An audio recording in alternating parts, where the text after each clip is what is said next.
Corrosion का जो topic है वो हम लोग पहले भी पढ़ चुके है ना, फर्स्ट चैप्टर में पढ़ा था ना कोरोजन के बारे में। तो कोरोजन यहाँ पे भी वही है जो हमने वहां पे पढ़ा। मेटल की जब ऊपर वाली सरफेस, जो आउटर मोस्ट सरफेस है, वो एटमॉस्फेरिक गैसेस के साथ जब रिएक्ट करती है तो उसके ऊपर एक एडिशनल लेयर बनता है, और वो एडिशनल लेयर कुछ केसेस में प्रोटेक्टिव होती है, कुछ केसेस में वो फ्लेकी होती है, कुछ केसेस में वो ग्रैन्यूल्स के फॉर्म में। तो वही जो एडिशनल लेयर वहां पे फॉर्म होता है, उस प्रोसेस को हम लोग बोलते हैं कोरोजन, है ना। आपने इसके बारे में पढ़ा था फर्स्ट चैप्टर में। उसमें मैंने आपको 5 डिफरेंट कोरोजन के बारे में बताया। उसमें मैंने आपको बताया था मैग्नीशियम, कॉपर, आयरन, सिल्वर, और एक और किसका, एल्यूमिनियम बताया था। तो अब उसमें से 3 मैं यहाँ पे फिर से रिपीट करने जा रहा हूँ, और वो है copper, Fe and aluminium. Copper atmosphere में प्रेजेंट वाटर के साथ और कार्बन डाइऑक्साइड गैस के साथ रिएक्ट करेगा, और इसके साथ रिएक्ट करके ये बनाता है CuOH डॉट CuCO3। इसको हम लोग बोलते हैं बेसिक कॉपर कार्बोनेट, जो ग्रीन कलर की लेयर होती है।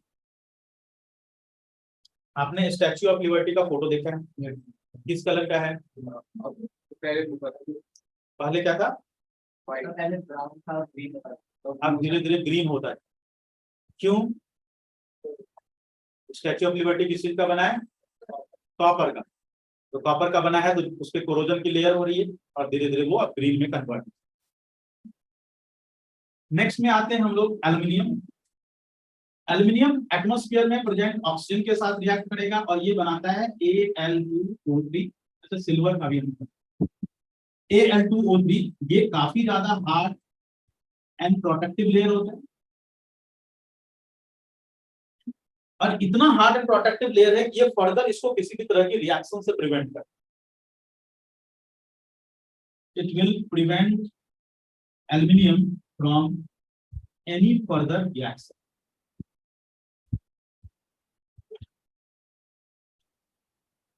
अब एक बात बताइए, which metal is the most abundantly found metal on this earth? Aluminum. Iron. Most abundantly found is iron. Second is aluminium. ठीक है। अब आयरन और एल्यूमिनियम ये दोनों एलिमेंट ऐसे हैं जिसका कि हम सबसे ज्यादा यूज करते हैं, है ना। हार्डनेस के लिए आयरन का और एल्यूमिनियम का यूज करते हैं। हार्डनेस तो है बट आयरन से कंपैरेटिवली कम है, तो यूटेंसिल्स बनाने के लिए या फ्रेमवर्क डिजाइन करने के लिए हम लोग एल्यूमिनियम का यूज करते हैं, क्योंकि एल्यूमिनियम में सबसे अच्छी बात क्या है? हल्का है, मैलेबल होने के साथ हल्का है, और उससे भी अच्छी बात क्या है?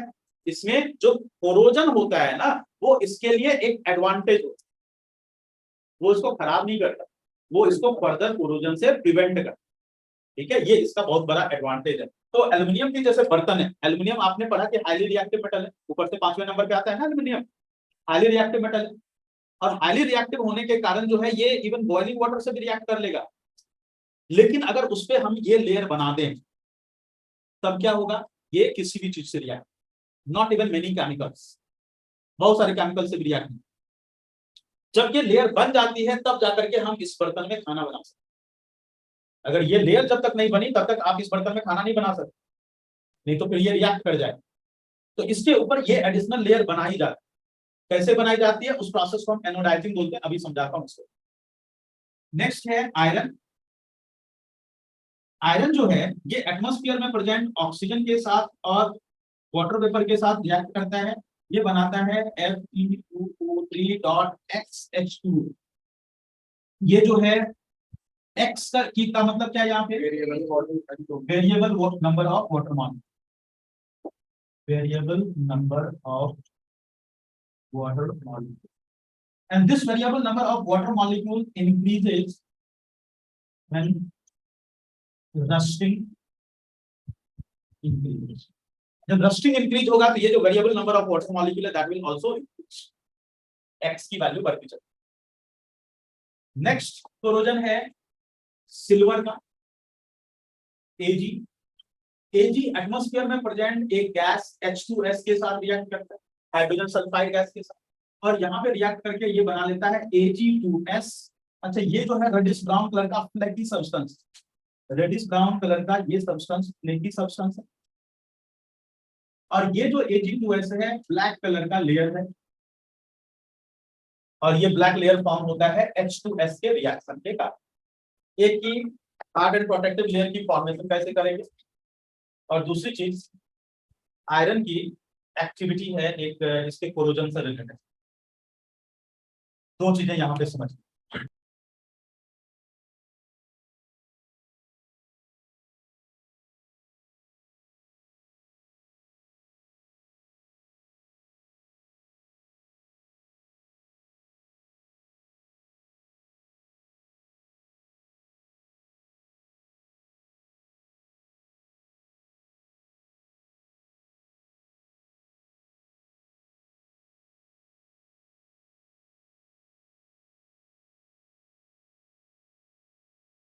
एल्यूमिनियम के बर्तन में किस तरह से हम हार्ड एंड प्रोटेक्टिव लेयर की फॉर्मेशन। तो ये हमने ले लिया एल्यूमिनियम का यूटेंसिल, जिसके ऊपर आपको क्या करना है, एनोडाइज कर। एनोडाइज का मतलब क्या होता है, एनोड पर ऑक्सीडाइज। ये प्रोसेस का नाम एनोडाइजिंग, मतलब क्या, एनोड पर ऑक्सीडाइज, एनोडाइजिंग। समझ में आया क्या हुआ, एनोड पर ऑक्सीडाइज कैसे होगा। देखो, एल्यूमिनियम को हमने अटैच कर दिया एनोड पे, ये क्या है पॉजिटिव टर्मिनल, पॉजिटिव टर्मिनल बोलते हैं एनोड। ये हो गया एनोड, और ये हो गया कैथोड। ये तो पता है ना हम लोग को, एनोड कैथोड किसको बोलते हैं, ये पता है, ओके वेरी। अब यहाँ पे हमने लिया है एसिडिफाइड डिस्टिल्ड वाटर। तो जो वाटर लिया है हमने, इस वाटर में जब इलेक्ट्रिसिटी पास करते हैं तो आपने ये पढ़ा है कि ये हाइड्रोजन और ऑक्सीजन में कन्वर्ट होता है, ये पढ़ा है इलेक्ट्रोलिसिस ऑफ वाटर।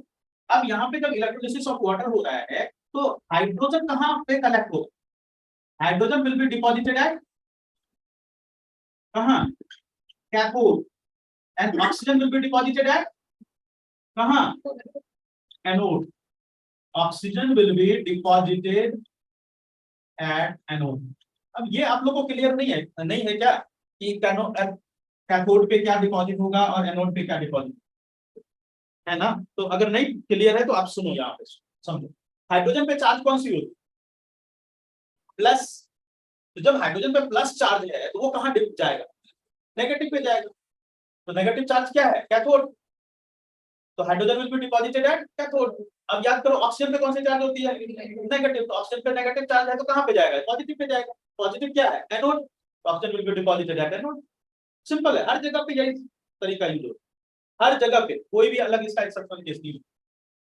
तो ये हाइड्रोजन डिपॉजिट हुआ कैथोड पे, हाइड्रोजन चला गया इधर और ऑक्सीजन चला गया एनोड पे। एनोड पे देखो आपने क्या लगा रखा है, एल्यूमिनियम की बर्तन लगा रखी है। तो ये एल्यूमिनियम की बर्तन ऑक्सीजन के साथ रिएक्ट करके यहाँ पे क्या बन गया, Al2O3 का इसके ऊपर बन गया हार्ड एंड प्रोटेक्टिव लेयर। समझ में आया, ऑक्सीडाइज हुआ, किसका ऑक्सीडेशन हो रहा है, एल्यूमिनियम का। कहाँ पे, एनोड पे। इसलिए इस प्रोसेस का नाम क्या है, anodizing, oxidizing at anode, anodizing. Oxygen और वाटर, आयरन के साथ रस्टिंग के लिए ऑक्सीजन और वाटर रिक्वायर्ड। अगर इसमें से दोनों में से कोई एक भी चीज ना हो तो वहां पे रस्टिंग नहीं होगी। इसी चीज को हमें इस एक्टिविटी से प्रूव कर। तो यहाँ पे हमने 3 टेस्ट ट्यूब ले लिए, और तीनों टेस्ट ट्यूब में हम एक आयरन की लेयर डाल दें।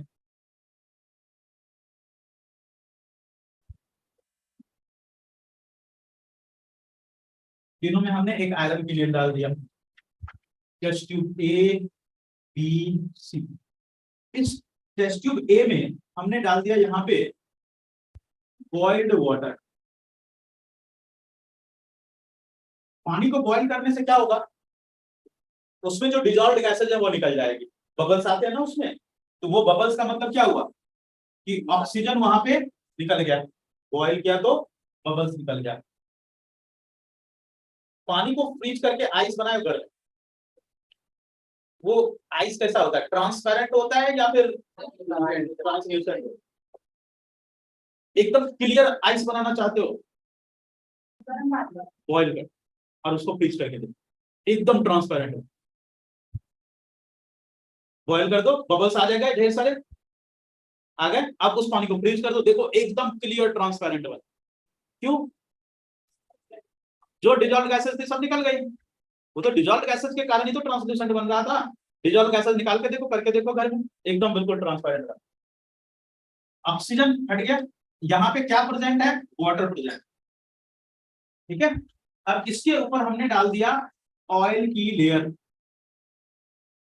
और इसको आप कॉर्क से पैक कर दो। यहां पे क्या करो, test tube B, test tube A में क्या है देख रहे हो? ऑक्सीजन है, वाटर नहीं है। टेस्ट ट्यूब बी में हमने डाल दिया ड्राई एनहाइड्रस कैल्शियम क्लोराइड। यहां पे डाल दिया है ड्राई एनहाइड्रस कैल्शियम क्लोराइड। ये क्या करता है? It absorbs moisture. तो ऑक्सीजन यहाँ पे प्रेजेंट है, बट क्या एब्सेंट है? वाटर यहाँ पे एब्सेंट है, और इसको हमने पैक कर दिया कॉर्क से। अब तीसरे वाले टेस्ट ट्यूब में यहाँ पे पानी है और इधर एयर है, दोनों चीजें हैं। आप पैक करना चाहो कर दो, नहीं पैक करना चाहो तो छोड़ भी सकते हो ऐसे। इस टेस्ट ट्यूब में क्या है? सी वाले टेस्ट ट्यूब में ऑक्सीजन प्रेजेंट, वाटर प्रेजेंट, दोनों चीजें। कंक्लूजन बताए किसमें रस्टिंग होगी? सी में रस्टिंग, ए और बी में रस्टिंग नहीं है। कंटेनर में आयरन को रखोगे तो यूज कैसे करोगे? कोटिंग करेंगे। चलिए फर्स्ट पॉइंट में लिखें पेंटिंग। पेंटिंग। नेक्स्ट पॉइंट में लिखें ग्रीजिंग। हाँ अभी का तुम कोई पॉइंट बता रहे, वेरी गुड, गैल्वेनाइजेशन। और कोई पॉइंट कोई बच्चा बताएगा? हाँ बोलो। ऑयलिंग, ऑयलिंग लिखो। Oiling, greasing, painting, electroplating, galvanise, electroplating भी लिखो। Electroplating, oiling, greasing. ऑयलिंग अलग है, ग्रीजिंग अलग है, दोनों सेम प्रोसेस नहीं है। नेक्स्ट है एक और प्रोसेस होता है, and that is alloying. Alloying. तो ये सारे डिफरेंट मेथड्स हैं टू प्रिवेंट रस्टिंग। तो it is a homogeneous mixture, it is a homogeneous mixture of metal with metal और metal with non metal, metal with metal और metal with non metal. देखो alloy बनाने के पीछे reason क्या है? एलॉय क्यों बनाते हैं जो सब्सटेंसेज के, इसके पीछे अलग अलग रीजन। एक तो एलॉय बनाने से वो सब्सटेंस हार्ड हो जाता है, ज्यादा ड्यूरेबल हो जाता है, हार्ड बन जाता है। मैलिएबिलिटी कम हो जाती है उसकी, डक्टिलिटी भी कम हो जाएगी, टेंसाइल स्ट्रेंथ बढ़ जाती है, मतलब the ability to bear the load will increase. Melting point बढ़ जाएगा इससे। मेल्टिंग पॉइंट बढ़ जाने से क्या होगा? जल्दी मेल्ट नहीं करेगा। ठीक है, जल्दी मेल्ट नहीं करेगा। और इसमें क्या होता है? इसकी इलेक्ट्रिकल रेजिस्टिविटी कम हो जाती है, इलेक्ट्रिकल रेजिस्टिविटी कम हो जाती, सॉरी इलेक्ट्रिकल कंडक्टिविटी कम हो जाएगी, रेजिस्टिविटी बढ़ जाएगी, कंडक्टिविटी कम, रेजिस्टेंस की प्रॉपर्टी बढ़ जाती है, कोरोजन नहीं होगा। तो इस सब के कारण, जैसे आप देखो आयरन, अगर प्योर आयरन लोगे तो वो आप बाहर में छोड़ दो, अभी 2-4 दिन में रस्ट हो जाए।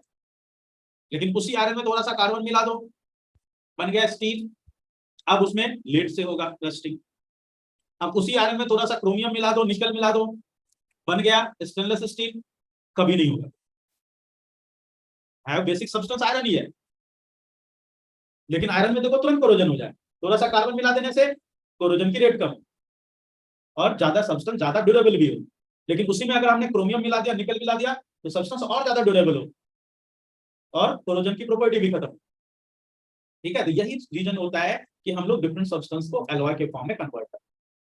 ओके, लिखिए properties of N alloy. Properties of alloy, first point में लिखें it is a homogeneous mixture,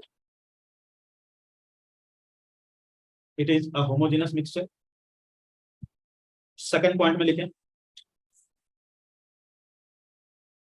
it had more resistance to corrosion, it had more resistance to corrosion।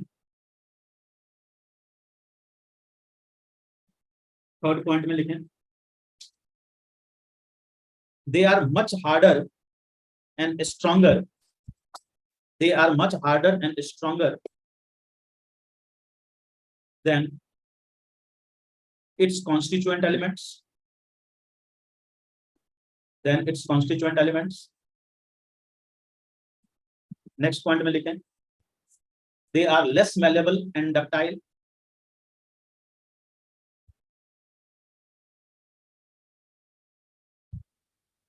Next point, they have higher melting and boiling point. They have higher melting and boiling point. They have higher melting and boiling point than constituent elements.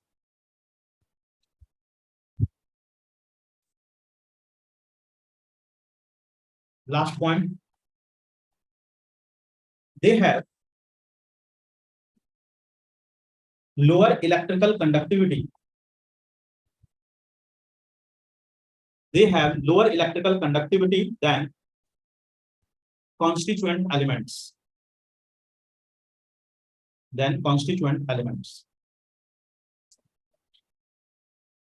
कुछ example ले लेते हैं हम लोग। सबसे पहला example है bronze. Bronze metal किस किस चीज का एलॉय है? कॉपर एंड उसको बोलो जिसको ब्रॉन्ज मिला है, tin. Copper and tin metals बनाए जाते हैं, स्कल्पचर बनाए जाते हैं। चलिए ब्रॉन्ज के बाद आ जाते हैं हम लोग ब्रास। ब्रास होता है कॉपर और जिंक, इसके यूटेंसिल्स बनाए और इलेक्ट्रिकल कंपोनेंट्स बनाए।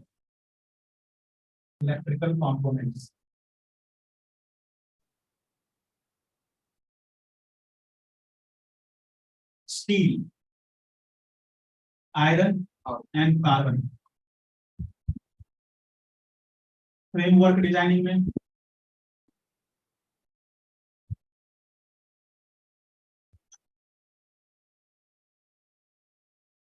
Stainless steel, iron, chromium, nickel. Utensils, sculpture,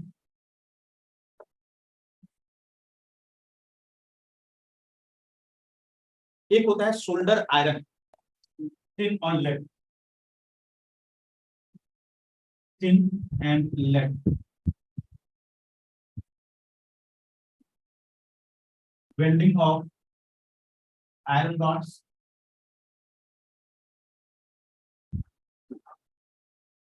और स्टील बता दिया। Alnico, aluminium, nickel, cobalt and iron. Alnico, इसका यूज किया जाता है परमानेंट मैग्नेट बनाने।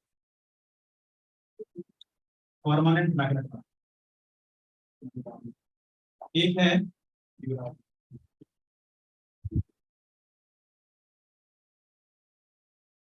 मैक्रोम, निकल, क्रोमियम, मैंगनीज और आयरन। इसका यूज किया जाता है एलिमेंट्स ऑफ इलेक्ट्रिक हीटर के एलिमेंट्स बनाने।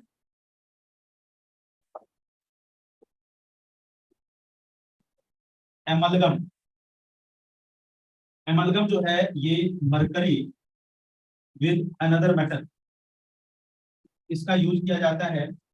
कोई दूसरा मेटल लेंगे, जैसे अगर सोडियम यूज करेंगे तो सोडियम एमलगम बोलेंगे, ठीक है। तो जो भी यूज करोगे आप वो एमलगम इसके नाम में लगा दें, ठीक है। जो भी यूज करो, पोटेशियम यूज करोगे तो पोटेशियम एमलगम लगा दोगे नाम में इसके। इसका यूज करते हैं हम लोग डेंटल फिलिंग। दांत में जो आरसीटी होता है ना, आरसीटी में जो फिलिंग करी जाती है वो जो है इसी से फिलिंग करी जाती है। प्यूरालुमिनियम, इसमें एल्यूमिनियम, कॉपर, मैंगनीज और मैग्नीशियम।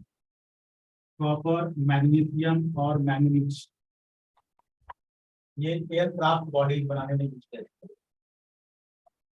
एरोप्लेन की बॉडी बनाने में, जो भी लाइट वेट यूटेंसिल्स भी बनाते हैं। लेकिन काफी हार्ड होता है, लाइट वेट यूटेंसिल्स, थोड़ा महंगा होता है डुराल में, लेकिन इसका जो है हल्का होता है, हल्का होता है, बहुत मजबूत होता है, तो इससे ये सब बनाने में यूज किया जाता है। तो ये हो गया एलॉय। गैल्वेनाइजेशन की प्रोसेस जैसा यूज, आयरन के ऊपर हम लोग जिंक की लेयर डाल देते हैं, इसके ऊपर हमने जिंक की लेयर डाल दी। तो एक्चुअली आयरन का जो हम लोग यूज कर रहे हैं वो इसके हार्डनेस के लिए यूज कर रहे हैं, और उस आयरन की प्रॉब्लम क्या है कि वो बहुत इजीली रस्ट हो जाता है, रस्ट से बचाना है, तो रस्ट से बचाने के लिए हम लोग वहां पे जिंक की लेयर डाल रहे हैं, है ना। अब जिंक की layer, zinc is more reactive than iron, ये तो पता है सबको, रिएक्टिविटी सीरीज देखो, zinc is more reactive than iron. तो अगर zinc more reactive than iron है तो ये कैसे आयरन को प्रिवेंट कर सकते, अगर मान लीजिए इसके पास ऑक्सीजन आया या वाटर आया, तो बताओ तो ये वाटर या ऑक्सीजन किसके साथ रिएक्ट करे, जिंक के साथ या आयरन के साथ, जिंक के साथ, आयरन तो बच गया। तो जब तक जिंक की थोड़ी सी भी पार्टिकल वहां पे प्रेजेंट है, बची हुई है, तब तक वहां पे आयरन के साथ उसको रिएक्शन ही नहीं, समझ में आया। और इस तरह से हमारा आयरन वहां पे प्रोटेक्टेड रहे। क्लियर सबको, चल लिख, नोट डाल करके लिखिए, in galvanisation,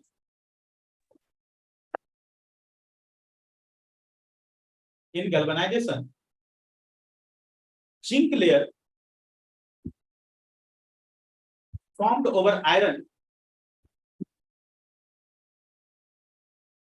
formed over iron protects it from any further rusting, because zinc is more reactive than iron, so water and oxygen present there,